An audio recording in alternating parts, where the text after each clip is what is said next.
అందరికీ నమస్కారం అండి. నేను లైవ్లోకి రావడానికి కారణం భవన నిర్మాణ కార్మికుడిగా నేను మాట్లాడుతున్నాను. మన గౌరవనీయులు చంద్రబాబు నాయుడు గారికి, మన ఉప ముఖ్యమంత్రి పవన్ కళ్యాణ్ గారికి నేను తెలియజేసుకునేది ఏంటనగా, అయ్యా, అప్పుడే మాకు 4 నెలల నుంచి మాకు ఇసుక లేదండి. మాకు ఇసుక లేక పనులు చేసుకోలేకపోతున్నాం. మేము పనులు ఉండలేదు. మాకు ఇసుక ఎంత తొందరగా కల్పిస్తే అంత మంచిదని మేము మనవి చేసుకుంటున్నాం. అయ్యా, మేము ప్రతిరోజు ఏ రోజు పనికి వెళ్ళకపోతే ఆ రోజు మాకు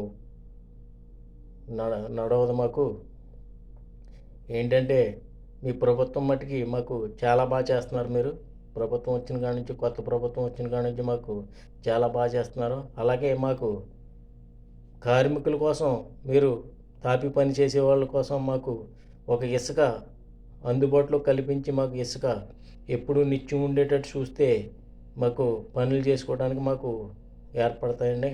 మేము పనులు చేసుకుంటాం. తాపి పని చేసుకునే వాళ్ళం మేము. ఎప్పుడు కూడా మాకు పనులు లోటు లేకుండా మీరు ఇసుక అందజేస్తారని నేను మనవి చేసుకుంటున్నాను. అలాగే మాకు ఇసుక ఇవ్వటం వల్ల ప్రతి కార్మికుడికి కూడా పని దొరుకుతుంది. పెయింటర్కి ఏంటి, కార్పెంటర్లకి ఏంటి, అదే సిమెంటు వ్యాపారస్తులకి సిమెంటు, అదే ఐరన్ వ్యాపారస్తులకి ఐరన్, ప్రతి వాళ్ళకి కూడా పెయింటర్ షాపుల వాళ్ళకి పెయింటర్ అమ్ముడవుతుంది. అన్ని విధాలా కూడా వ్యాపారాలు అభివృద్ధి అవుతాయి. మాకు ఇసుక కల్పించండి సార్. అయ్యా, మీకు చేతులెత్తి నమస్కరిస్తున్నాం. మీ ప్రభుత్వానికి మాకు ఇసుక కల్పిస్తే మీకు రుణపడి ఉంటాం. జై హింద్.